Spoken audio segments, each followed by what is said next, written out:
Yo. Wait, hold on. Let's see. Let me see the video. Oh my god. I'm writing my own story. My style explores every version of who I am. Shop my tabby bag at Coach. تفكر تحجز Bro, these fucking سفرة ads العيد. just be so fucking much. In 2002, an expedition through various coal mines in the Cerrejón Formation of Colombia dug up hundreds upon hundreds I hate Rumble. I even deleted it from my phone, by the way. I swear, I really hate Rumble. of different thoracic vertebrae Well, and I'm so ribs. curious. And not only were many of them well preserved, each one was noted for being unusually large. However, the scientists that found them weren't exactly shocked or impressed, as the formation they were found in was well known for housing numerous reptilian giants. Primarily Titanoboa, whatever this is, wasn't the largest snake ever? Then what is the largest snake? kaiju-like turtles and monstrous crocs in the Paleocene. And because of this, plus the fact that certain reptiles superficially have similar vertebrae, the team simply concluded that they had stumbled upon a new crocodilian. Pretty cool, but nothing to write home about. However, only a few years later, the fossils were transported to the Florida Museum of Natural History, where by chance, they were re-examined. And this re-examination led to a rather unexpected find, which was that this hadn't been no giant croc, but rather a supersized snake. And when I say supersized, I mean supersized, as it belonged to an apparently titanic. Yo! Yo, what is this? What is it eating? To be exact, what is it swallowing right now? Serpent, and thus they Is it like is its body naturally like this, or is it just getting puffy because it's swallowing this tall thing right here? I don't know, what is this. they called this new snake the Titanoboa. Titanoboa, And since its okay. announcement to the world, the Titanoboa has become an icon in the world of paleontology, known by the masses and hailed as the largest, most powerful snake to have ever lived.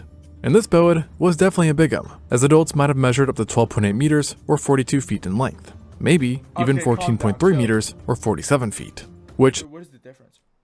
just to put that in perspective, is akin to the length of a fully grown sperm whale. So yeah, no thank you. And with these estimates, the Titanoboa easily dethroned the previous record holder, the Gigantophis garstini, a type of Matsoidae That's from longer? Eocene Egypt.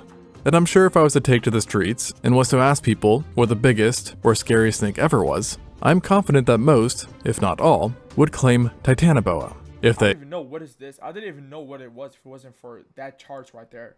like paleontology that is, and they would do so with confidence and their chest puffed out. But here's the thing, the Matsoidae, who had just been usurped, was a family of snakes who were just as messed up as the boas, and throughout history, they cooked up some really messed up serpents besides just Appreciate it. the Gigantophis. And recently, it was discovered this family created a species Yo, I swear. Imagine if this snake is just choking on you, bro. That shit would be so scary. That would be terrifying. of their own, which was so monstrous that it may just have the Titanoboa beat. And yet, the public has barely ever heard of it. So without further ado, Let me ask you. Let me watch it actually on YouTube. Just give me a minute. What time? 2 minutes. 2 minutes. Okay, 2 minutes. Give me a second. Another fucking. Oh, it's a YouTube. Oh, it's a YouTube. Okay. But damn, bro. Holy fuck. That's so fucking scary. I swear to God. That makes me feel like I don't even know a lot of stuff about like let me introduce you animals. I swear to God. to Vasuki indicus. This absolute unit of a serpent was only described just last year, in 2024. Yet, the holotype specimen has actually been unearthed since 2005, when in the Indian state of Gujarat, a collection of 27 pre-cloacal vertebrae were found. That's a good question. There is no way you can live around these type of animals. I swear to God. Maybe you're sleeping, boom, one of them are gonna come up to you while you're sleeping, is gonna choke you, and you're dead. Whether it's like a lion or this Titanoboa or whatever it's called, you're done. GG's. Some of which were even arranged in their would-be life positions. Ironically though, a bit similar to the Titanoboa's case, the paleontologists who stumbled upon these bones believed they had found a new croc, not a snake, and thus the fossils didn't undergo any further review. What is that? Yet, unlike the Titanoboa, who was re-examined a few years later, What this hour? specimen had to be patient, as it wasn't until 19 Is it years 1 down the hour? road that Yeah, 1 someone hour, decided 15 to minutes. take a Let's second go. peek at the matter. W, And boy W. oh boy, were they in for a surprise. As with better technology and more attention, they realized, just like the Titanoboa, that this was no crocky, but rather part of a giant snake. And due to certain characteristics seen in the vertebrae, it was no doubt a type of Matsoidae, albeit God damn. So is it this, like, compared to the other snakes? Yo, that's a baby right here compared to this one right here. To number 3. That number 3 is so long. a type never seen before. Whoa, okay, that's way longer. Wait, is this As way it was longer far than this? bigger I don't than know. any known species, including the Gigantophis. Gigantophis. Based on its post-zygapophyseal width, the team reckoned that at the very least, this new serpent must have been between 10.9 to 12.2 meters, or 36 to 40 feet, already putting it 4 foot? 8 feet? Bro, that's so fucking tall. I'm 6'1". That's way above me. Yo, oh my god. Imagine that choking on you. Even if you're LeBron, you're dead. Because LeBron is so tall. And I'm glazing him. I don't give a fuck. LeBron is dead. I'm not gonna lie. in the top 5 largest snakes of all time, and longer than any reptile today. However, based on its pre-zygapophyseal width, it was even larger than this, with that bone yielding a length of 15.2 meters or 50 feet, giving it a strong edge over its largest relative, and even a slight edge over Titanoboa. And at this length, the Vasuki doesn't just become the new king of snakes, but also the longest non-dinosaur animal. Oh my god, imagine being right here between its body. Yo, imagine what is the feel. Imagine how will you even feel. Yo, that's scary. To have ever lived on land. And what do you call such an imposing beast? Well, if you've been paying attention, I've said it a few times, which is the Vasuki indicus. Vasuki And this might not seem to mean anything at first, but it really is a very fitting name, as Vasuki refers to the king of serpents in Hinduism, while Indicus references the fact that it was discovered in India. And so naturally, the discovery of a snake possibly bigger than Titanoboa created quite a bit of buzz. But there was, and still, is one looming question, which is that, while we have fair evidence that it was longer, we don't know for sure if Vasuki was heavier or lighter than the Titanoboa, given that the latter possessed a more robust, wider skeleton. And as of now, the maximum weight given to Vasuki indicus is about 1.1 tons, whereas the Titanoboa. Siri, what is 1.1 tons in kgs? Do you want me to use ChatGPT? Yes. 1.1 tons is about 1,100 kilograms if you mean metric tons. That was from ChatGPT. Oh my god! Yo, that shit is so heavy. What the fuck? It weighs like a car? Are you sure like a car or not even more than a car? Wait, what? Then how does it even move? Like, doesn't it get tired when it keeps on moving? They've been slightly heavier, It's so heavy. with its max estimates Like, being about just like a fat person. If somebody's so fat, if he walks for a bit, if he walks for like 3 minutes, he's done. He's so tired. Doesn't it feel the same thing? And it's 1.1 ton. 1.25 tons. So, not a huge difference, but enough that you might start questioning if Vasuki really outscares the previous ruler. And to that I say, ye must have little faith, because I can almost guarantee that if you had to pick one of these guys to meet Fuck in outta person, here. the safer option would almost certainly be the Titanoboa. And the reason for this is that you have all been lied to. Titanoboa was no Titan Slayer. See what I did there? Now settle down, everyone. Before you guys pick up your pitchforks, let me explain. When it was first described and classified as a boid, paleontologists assumed that Titanoboa would have acted a lot like a modern anaconda, which eats just about everything they can manage to swallow. Oh my god, imagine being this nigga right here. Yo, is this the snake? Or is this the thing that's getting eaten? Sometimes can't. With the main difference being that Titanoboa is like an anaconda on megaroids, and thus would have been able to tackle giant crocs, turtles, and pretty much anything else that. Whoa, imagine being so dominant that you can eat 60% of the animals at the wilderness. Ban him. 7-year-old me, when I say infinity was the biggest number, and then say someone infinity plus 1. There's more than infinity. There's okay, no, I'm so dumb. I'm so shared sorry. its environment. And for the most part, this early hypothesis has shaped how mainstream media has portrayed the Titanoboa, in other words, as a monstrous killer. However, in recent years, after more cranial material was recovered, scientists started to notice that its skull. There's no way that's its skull. Bro, that skull is way bigger than my head. Of was course. quite unlike that of most boids, having an unusual palate, an abnormal number of teeth, as well as the teeth themselves being suspiciously curved and shaped like hooks. Fishing hooks, to be exact. And therefore, the idea started to creep in that Titanoboa was all along just an oversized fisher, not a mammal killer Yo, I'm actually or interested. reptile Wait. killer. I really And want sure to watch enough, more of what these scientists videos. also discovered was that these morphologies were not like those of its relatives, but rather like those of modern-day, say, amphibian snakes, specifically those who maintain a piscivorous diet. And if you need any more evidence, then take into consideration where the Titanoboa actually lived, which Where? was warm India? regions where extensive rivers were found, along with a wide range of fish. And remains of the snake are often associated with various lungfish and osteoglossomorphs. Imagine being these animals. Like, you're done. Like, GG. That's GG's right there. You don't even. I swear to God. You're not even like, you don't even know if you're gonna be alive the next day, or the next couple of hours, or the next couple of minutes. Because there's a lot of animals around you that is against you, like, are not the same creature as you. Like, for example, lions doesn't eat lions. There's more animals than this, than it's right, than this, like there's not only one species right there. There's a lot of species at the single water right here. There's a lot. So you're gonna get hunted by a lot of shit. You are using your brain. So- I'm telling you, bro. I'm so fucking. I'm so smart. None of you guys even believe. In other words, it looks like the snake had a taste for sushi, not chicken, if you get my Oh. drift. Now, I'm the just- I'm Suki Indicus, smart, on the I'm other telling hand, you, bro. probably would have been much None more of you guys interested believe in you me. than your pet goldfish, with its vertebrae suggesting it to have most likely been a terrestrial I'm snake smart, by that the way, preferred but spend when its it comes time to on the ground school and than shit, in the I'm so waters, dumb. or the trees for that matter too, with it being too heavy for the latter. Though I will say that in the case of swimming, it is believed to have been quite capable, and was probably surprisingly good at it. Yo. So if giant crocs were enough to Yo. keep you out of the water, then the Vasuki will.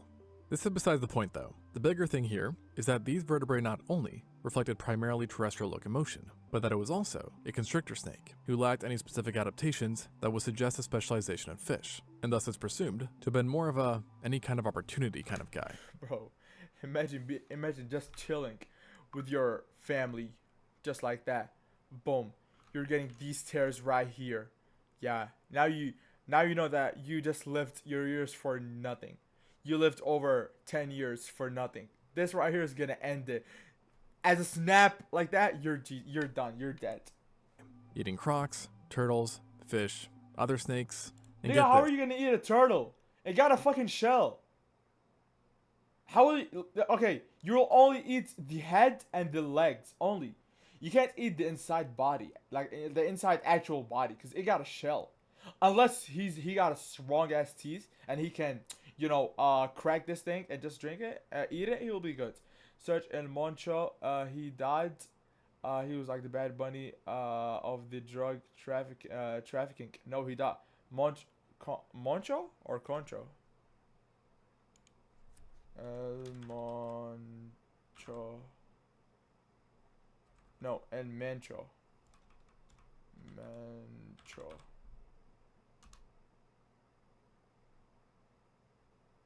Bro, why am I being like this? I don't even know who's this. Killed at Mexico.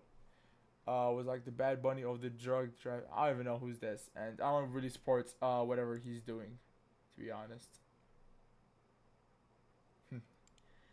He probably okay. Let's not talk about this. Even primitive whales.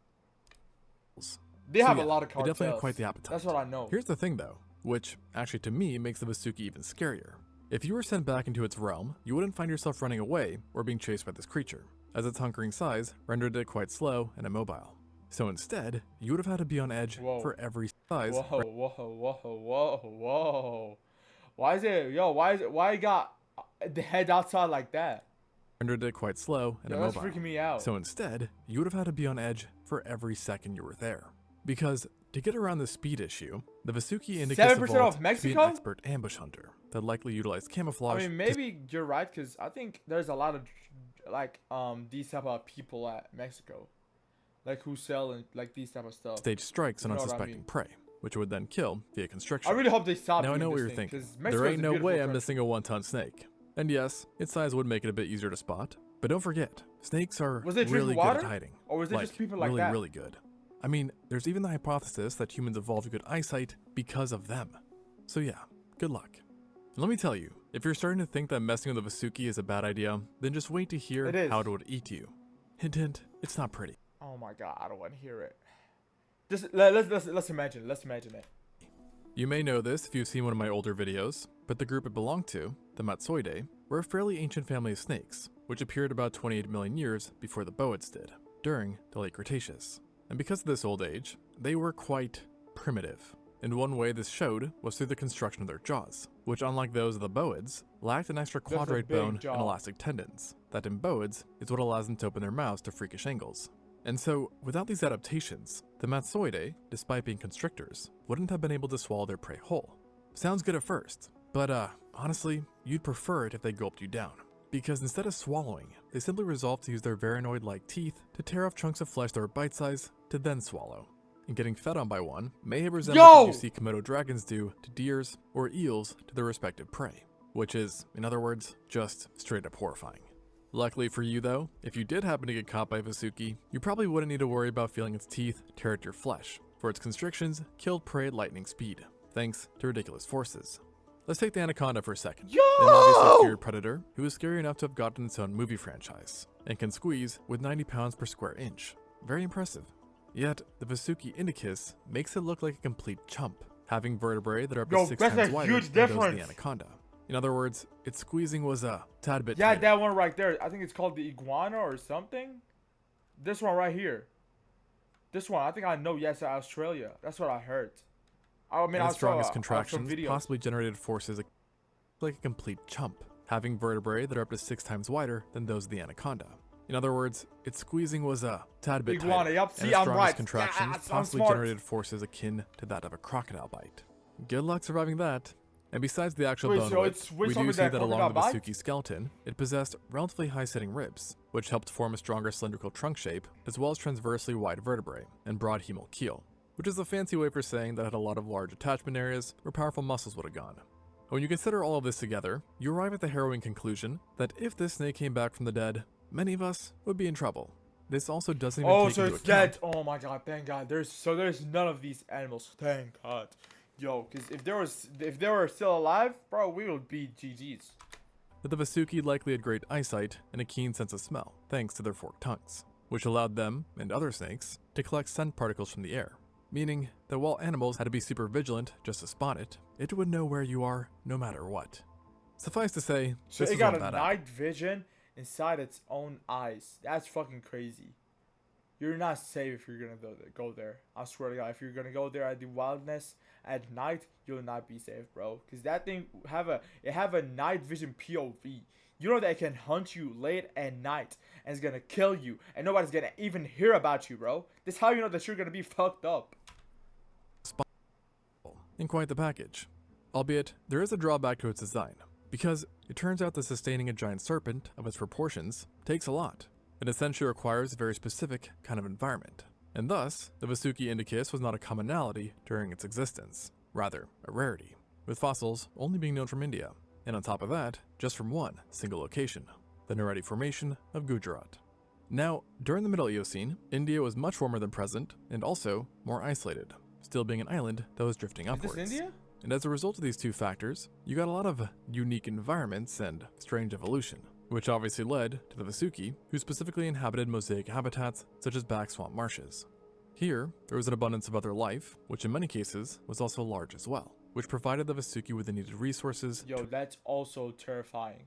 Yo, bro, the wilderness by its own is so terrifying if you're gonna go live there for like some, bro. It's so, thank God that we have cities, we have, you know, we're not living at the wilderness, because if you were living there, bro, I swear to God, I'm not even joking, we're all gonna be dead.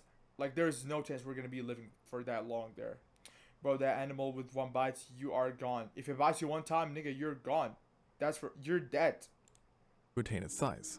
And thus far, it's known to have lived alongside numerous... Yo, imagine being a deer, bro. Like, you are literally gonna be the easiest bait or the easiest animal to get hunted by everybody. Yo, I look, you feel bad for deers. walks of life, including catfish, turtles, crocodilians, as well as the early whales, Andrewsiphius and Cutchacetus. The fuck are these? Why do they even have the same mouth? who are in fact so early on in the evolutionary tree that they're probably not even fully aquatic yet, and thus snakes hunting whales on land might have been a real possibility. Pretty trippy, huh? Along with the other known animals from this Kangaroo! environment, Oh, that's not paleontologists are kangaroo. also Oh my aware God, of a I'm myriad so idiot. What is that? Why does it look like a combination of a kangaroo and a mouse at the same time? of life that almost certainly encountered the Vasuki as well, given how close they were found near Nereti. And it seems like the entire region was chock full of primitive whales, namely Charodocetus, Indocetus, Bobiocetus, and Datacetus, as well as the primitive Sirenians, Why does it all end with a Cius? What? Protosiren, Eosiren, and Eothyroides. A couple of which, by the way, may have ventured onto land too, given the presence of limbs. So those poor sea cows, or land cows, What is or cutest? sea land cows, had to watch out as well. And there seems just to have been something in the area that really brought out the most in snakes, with Vasuki being by no means they're the all sole related serpent to each around, other. Okay, with a variety okay. of pythons also That's being why they known. got the same name. And Okay. specifically, we think that the pythons which lived in this environment are actually the same ones that still live there today, a testament to just how effective and efficient snakes are. And if this area is starting to sound a little bit too snaky for you, then unfortunately, I've got some more bad news. Because like I said, India was essentially an island at the time, so if you wanted to leave it, you'd have had to venture out to sea in order to escape. But it turns out that escaping wasn't really an option either, as guess what? Snakes were there too, and giant ones at that, namely the Pteris venus, a marine serpent with a powerful tail fluke and a large body that was up to 5.7 meters or 19 feet long. So sure, not outclassing the Vasuki. Thank you, God, for not even making us wary about living around these kind of animals and just living around humans just like us and feeling safe, because that's terrifying as fuck. But definitely big enough for me to immediately not like the thought of it. And that just drives home how crazy the Vasuki is. I mean, there's literally a giant snake swimming around in the waters, like Mario 64. And yet, Mario 64? Is it called Mario? There's literally a giant snake swimming around in the waters, like Mario 64. Mario 60, that's my, huh? And yet, it is not your biggest problem. And unfortunately for the life in India, the Vasuki would remain a major threat for a very long time. It was written in Mario. Because while it did need perfect conditions in order to arise, it stuck like gum to asphalt once it appeared. And it would have been a large part of India's ecosystem for millions of years. I mean, really, how are you going to get rid of a snake that's longer than a double-decker? Good luck, you the answer to that, my friends, is good old Mother Nature, the final boss for pretty much most species. As stated, one of the reasons why Vasuki evolved in the first place was thanks to a special wombo combo of conditions, including a bountiful ecosystem and the warm temperatures of the Eocene, which also had numerous events of intense heat spikes sprinkled throughout it. So, the snakes got lucky, while many other groups actually perished during these heat spells. But, as you can imagine, their luck eventually ran out. And as the Eocene progressed and the Oligocene approached, the world resumed a cooling shift that had been generally a global trend for some time, with worldwide carbon dioxide levels slowly lowering. And along with getting a bit chillier, the atmosphere started to get a wee bit drier as well. So here you have a giant snake that needs warmth and a wet, swampy home, and now both of these factors were getting stripped away. Suffice to say, he basically can't live in this generation, or in this period of time. He's gonna be dead. The clock was ticking for our boy. And lo and behold, before the Eocene had ended, about 33.9 million years ago, this serpent had disappeared from the fossil record, becoming just one more lost relic of time, and serving as a reminder that the planet is always changing. However, while the Vasuki Indicus might be gone for good, its legacy would live on for some time. Is it gone for good? Who did lose overall steam during the Eocene, I mean, for animals, managed to other persist animals, in various places, I think. including India. And their stories would continue all the way up to just 12,000 years ago, which was basically yesterday. And let me tell you, many of them, not just the Indicus, were some bad cookies. So if you want to learn more about them, go check out an older video I made on them. Thanks for watching, and until— Yo, that was actually a so entertaining video. I swear to God, I'm not even joking. I really had fun watching this video. I really want to watch videos similar to this, I swear. It might seem weird that I want to watch these type of videos, but I really want to. Holy. Yo, bro. Holy fuck. What is that? 3 days surviving at the Snake Island.